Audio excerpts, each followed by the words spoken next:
I got onto the dual carriageway and it then wouldn't go over 10 miles an hour. One day I'll look back at these videos and go, ha, who's that stupid? Oh, that's me.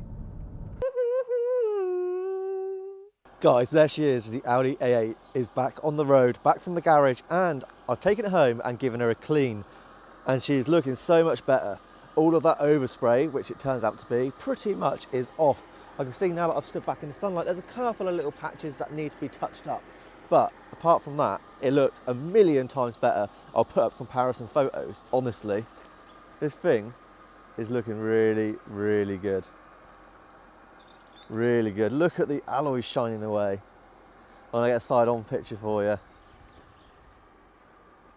Look at that. That thing looks mean. The car is now up for sale. 2.5 grand is what I'm asking for it. It's got a few issues regarding the radiator that doesn't work and having to keep it above half a tank. But apart from that, it's all good. Apart from one thing. Today, I'm taking it into the garage. One last time, fingers crossed, because it needs a camshaft sensor because it's not delivering the fuel compared to the revs properly. But that thing looks so much better than when I first got it. It's not perfect, but it's definitely better than what it was. There's actually a shine to the paint now. You can't really tell through the camera, but it does look really, really smart. So we're going to take it up to the garage today. I'm going to let you join me on the drive, and yeah, we'll just get going and enjoy the drive up. I also shaved down these seats.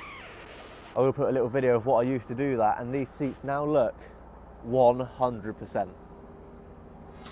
There's no fluff coming off them, and they look really nice and smooth. And because seeing as the weather's so good, I think it's time to get the sunroof out. Right, let's get going. The Audi A8, its first proper drive, pretty much since I've had it. It's absolutely mad to think I've not driven this properly on the road yet. Yes, it's not 100%. Yes, it does need a camshaft sensor, but I'm confident that it will actually ride okay and get up to the garage. 7 miles of pure fun driving, hopefully. Finally. I've had it since July and it's May now. That is 10 months I've had this car. 10 months of headaches and this and that, but now we're here. So let's hope it's going to be all right. All right, let's go. 5,000 revs. See, it's not changing. That isn't gear related. That is camshaft sensor related. I am 99.9% sure. But she's getting up to 60 now. I don't even know if I've done a video since, but I drove this back from the garage. I got onto the dual carriageway and it then wouldn't go over 10 miles an hour. And I was like, oh, hazards on there at 10 miles an hour, creeping along dual carriageway, and then stuck it in a lay-by. I'll chuck the photos up. And I was like, oh, that's it, had enough. Done with it, done with it. And then the bloke from the garage, he came and picked it up and he was like, it drove fine. It went 60, 70 miles an hour along dual carriageway, no problem. And I was like, what is going on?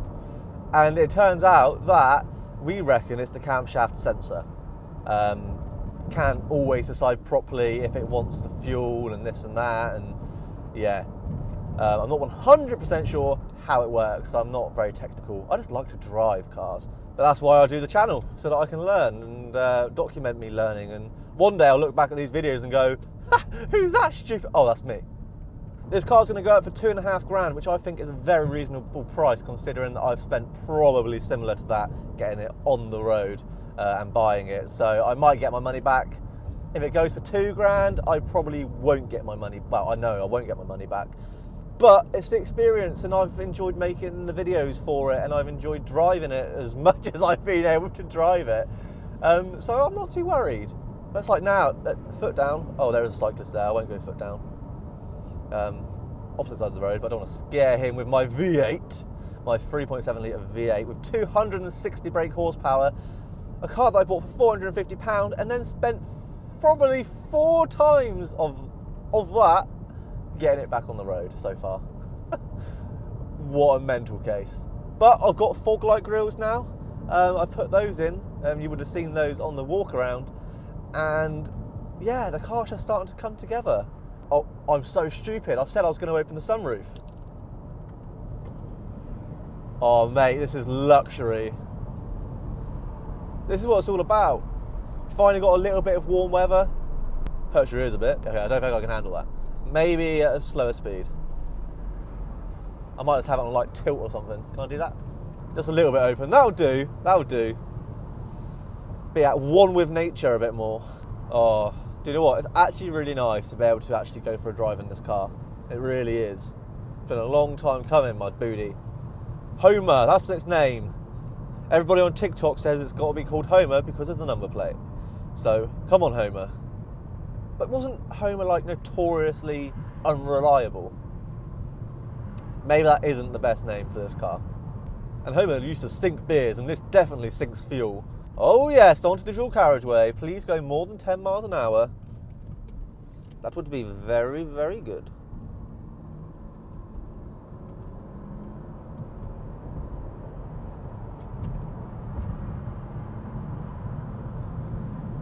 Oh yes. There's a Beetle there for sale that I've seen quite a few times. I might have to pop past at some point and have a look. £4,000 they want for that. Yellow Beetle. Sounds like an aeroplane taking off. Unfortunately, that's not the engine just being amazing. That is the sound from the sunroof, which I'm now gonna... Oh no, we're going through town in a minute. I'll keep it open. This thing is so smooth though, 70 miles an hour, and you're just gliding along. It's literally, it's crazy. Yeah, it doesn't take the bumps like amazingly well. This era of the A8, the D2, as far as I'm aware, none of them had air suspension, whereas D3s, I'm sure, did. I'm sure. So, you know, but then it's one less thing to go wrong, isn't it? I think the guy at the garage will be happy to see this for the last time when it gets the camshaft sensor done today. He's done a lot of work on it. A lot of work, and I definitely appreciate it. He's really, really good. Really looks after me. Yeah, this thing definitely picks up.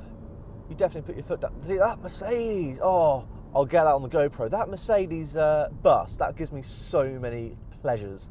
I look at that and I'm like, that just looks so awesome, and I would definitely have to do something with that. If that was mine, I'd fucking probably black the whole thing out, slam it on the ground and have it as like a slam bus. Right, here we are at the garage. Get this beauty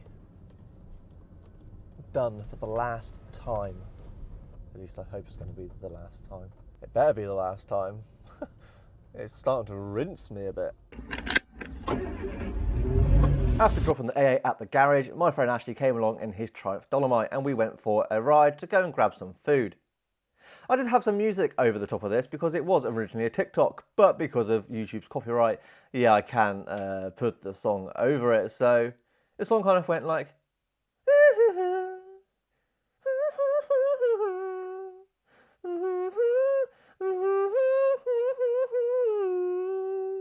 You join me at home and the A8 isn't on the drive. I don't know what the f is wrong with this car, I really don't. So I took it to the garage, got the camshaft sensor done, drove it out, and it didn't have any fuel pressure and it wasn't revving properly, and it was causing this noise, which I'm going to show you now because I got a video from the last time it was doing it.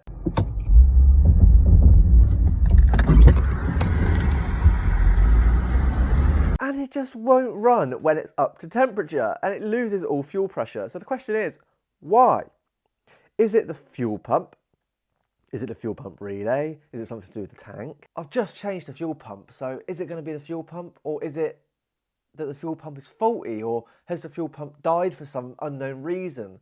I just really don't know anymore with this car. I don't know what to do with it. It's like, how much money and time do you put into it?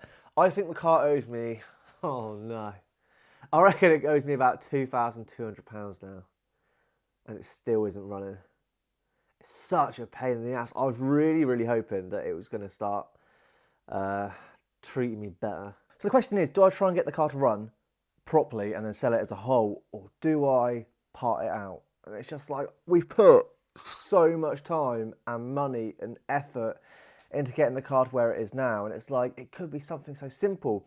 But the problem is that at every single point along the line with this A8, it's always been something simple. But it never is something simple with this car. How far do you take a car that doesn't want to be back on the road? I enjoyed probably 10 glorious miles in it taking it up in the video in the morning to the garage, and then it just shat all over me in the afternoon. The thing is, when you start the car cold, it's fine and it runs until you shut it off, it's hot, and you start it again, and then it's a pain in the ass. What would you do? That's what I'm going to ask. All right, in the comments below, let me know whether I should keep going with this car and get it running properly and sell it as a whole, or if I should part it out. Let me know what you think, because I'm at my wit's end with this. I don't know how far to take it, and quite frankly, I want to put the money into something else. So let me know what you think in the comments below, and I'll see you in the next video, and hopefully by that point we will have our answer. See you in the next video. Thank you for watching. Please do like, comment and subscribe to the channel of cars that don't ever seem to work properly. That's what my channel's becoming at the moment. Right, cheers guys. Thank you for your support. I shall see you in the next one.